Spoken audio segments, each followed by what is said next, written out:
오늘은 구원의 시대를 준비하는 선지자 요한. 누가복음 1장 57절에서 80절의 말씀이 되겠습니다. 여러분, 구원에는 두 가지 측면을 갖추고 있습니다. 구원을 우리는 생각할 때 그냥 죄에서 해방되고 이렇게 건져내고 그거로 생각하는데, 그렇지 않고요. 구원은 두 가지 측면을 가지고 있어요. 그 하나는 매여 있는 데서 해방되는 것, 갇혀 있는 데서 건져내는 것, 물속에 빠진 사람을 건져내는 것, 뭐 이런 것이죠. 자유를 주는 것, 해방이 되는 것, 억압에서 탈출되는 것, 이런 게 구원이에요. 출애굽도 구원이죠. 이런 구원이고, 또 소돔 고모라에서 롯이 빠져나온 것도 구원이라고 할 수 있습니다. 그 물속에 허주적인 선 사람을 밧줄 던져서 야, 저 구원해, 건져내, 건져낸다는 것이 구원입니다. 그 한 편만 가지고 있어서는 또 안 됩니다. 그 이상의 것입니다. 구원은. 그 뭐냐? 하나님을 향한 하나님 백성다운 모습으로 회복되는 거예요.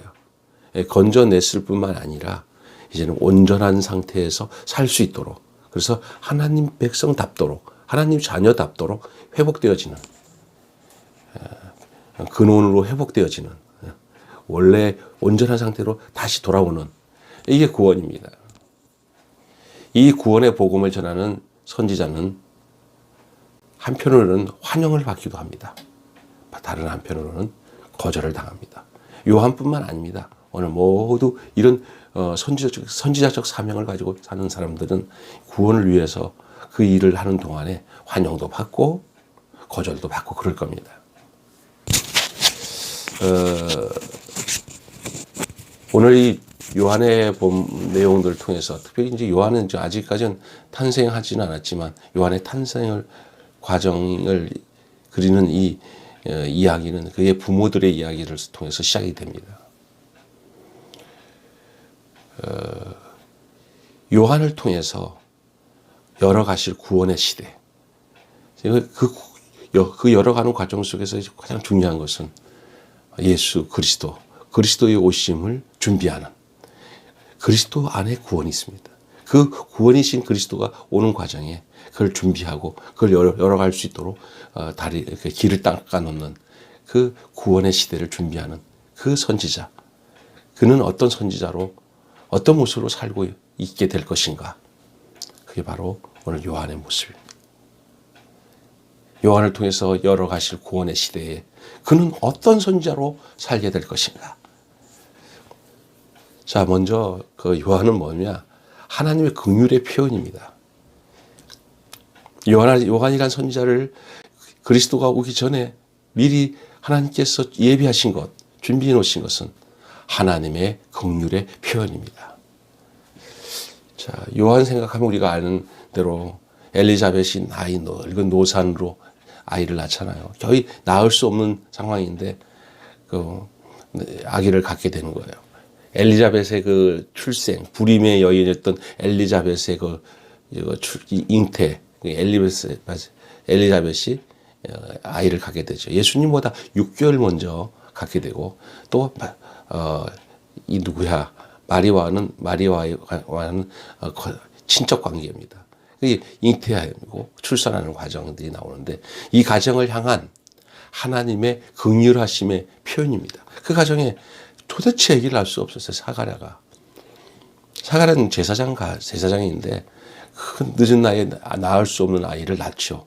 하나님의 긍휼이죠. 그들을 아는 모든 이에게는 아주 정말로 기쁨의 사건입니다. 기쁨의. 이 대를 이어가고 아이를 출생하고 씨를 받는다는 것은 이거 너무 감사한 일이죠. 기쁨의 사건이죠.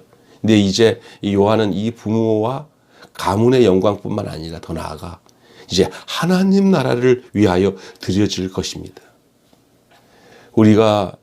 우리의 그냥 혈육의 자녀들 태어나고 낳고 뭐 이걸로 해서 동물적인 기쁨, 만족, 여기에 머물지 않고 그 아이가 하나님 앞에서 아름답게 쓰여지도록 하나님의 기대에 따라, 하나님의 영광과 하나님의 소원에 따라 이게 잘 길러지고 양육되어지는 것.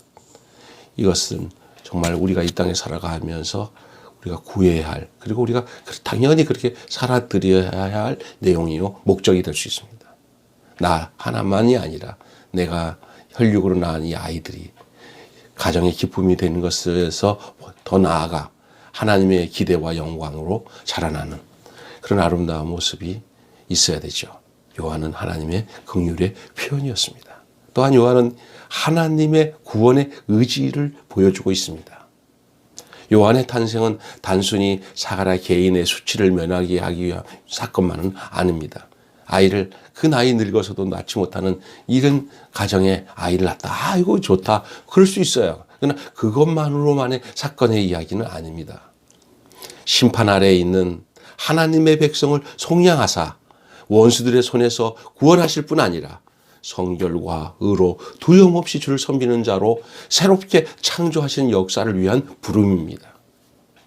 우리는 어떤 사건에 의해서 우리의 그 육안으로 육신적으로 또 현상적으로 나타나는 것 때문에 기뻐하고 즐거워하는데 그 이면에 왜 하나님이 이렇게 하셨지? 이 일을 통해서 하나님이 뭘 하려고 하신 걸까? 하나님의 뜻이 어디서 이런 일로 내게 기쁨과 영광을 주지? 하면서 그걸 또 한 단계 업그레이드하고 더 깊이 나아가 하나님의 그 영광 앞에, 하나님이 원하시는 그 소원 앞에, 그 기대 앞에 나아가도록 하는 그 부름의 마음들, 그 자세들이 우리에게 있어야 되겠습니다. 자, 이렇게 태어난 요한은 과연 어떤 사람이었습니까? 한마디로 그는 광야의 사람입니다. 요한은 타락한 성전 권력으로부터 가장 먼 곳에서 주님이 부르실 때까지 이스라엘 앞에서 나타나 주의 음성을 대언할 때까지 그는 광야의 야인으로 지냈습니다. 사실 요한은 제사장 가문에 태어난 고귀한 아들이죠, 사실은. 다시 말해서 이종일 같으면 완전히 그냥 금수저 물고 나온 거죠.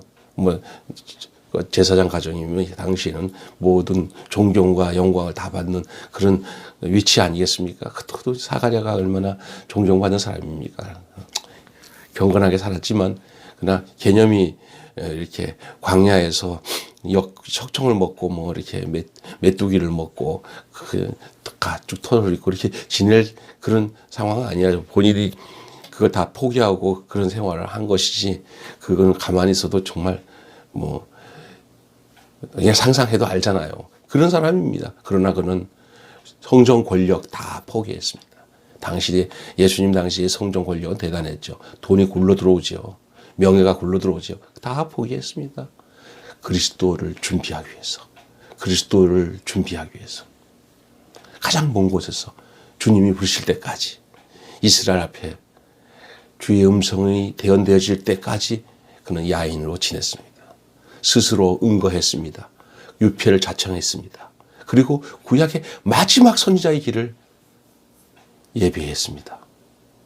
거절도 당했습니다. 핍박도 당합니다. 순환의 길을 준비했습니다. 그의 인생의 정점에 어떻게 죽습니까?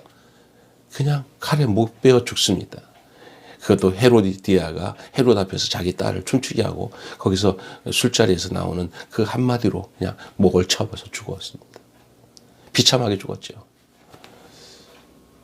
여러분, 요한의 출생 과정 자체가 이스라엘을 향한 하나님의 구원의 축소판입니다.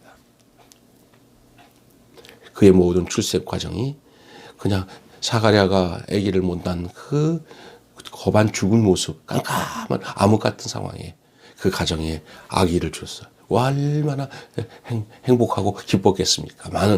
그러나 그 아들은 그리스도가 가야 할 그 길을 미리 가정적으로 그거를 먼저 걸어가는 그런 선지자적인 삶을 살았어요, 요한은.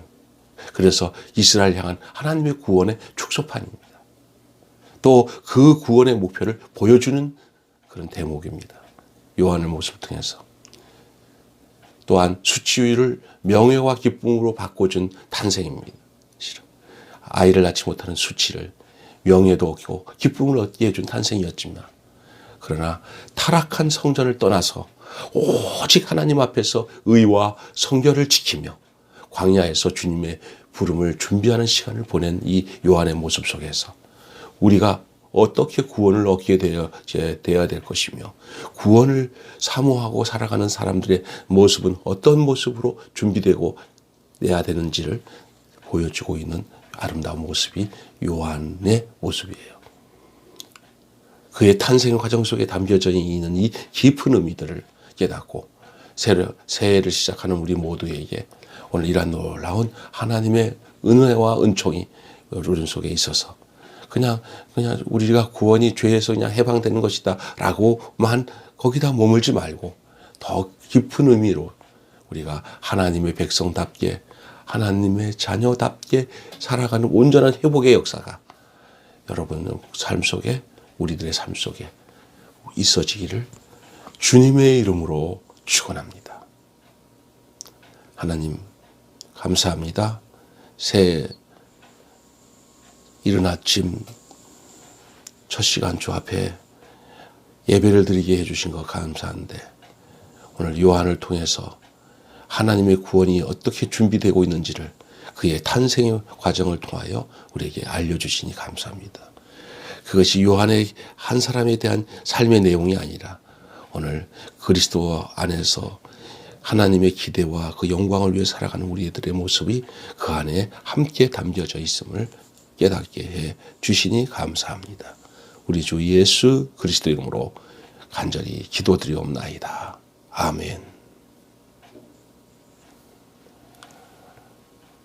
이후 찬송 블로그에 나와 있는 찬송 내용을 가지고 찬송 같이 부르시고 그리고 주기도문으로 예배를 마치면 되겠습니다. 11시 실시간으로 지금 녹화로 보내드리지만 실시간으로 이제 방송을 띄워주시면 가족끼리 모여서 경건된 마음으로 이렇게 비대면 영상 예배에 실제적으로 그 시간에 잘 맞춰서 참석해서 은혜를 받는 저와 여러분이 되시기를 주님의 이름으로 축원합니다. 샬롬, 새해 복 많이 받으십시오.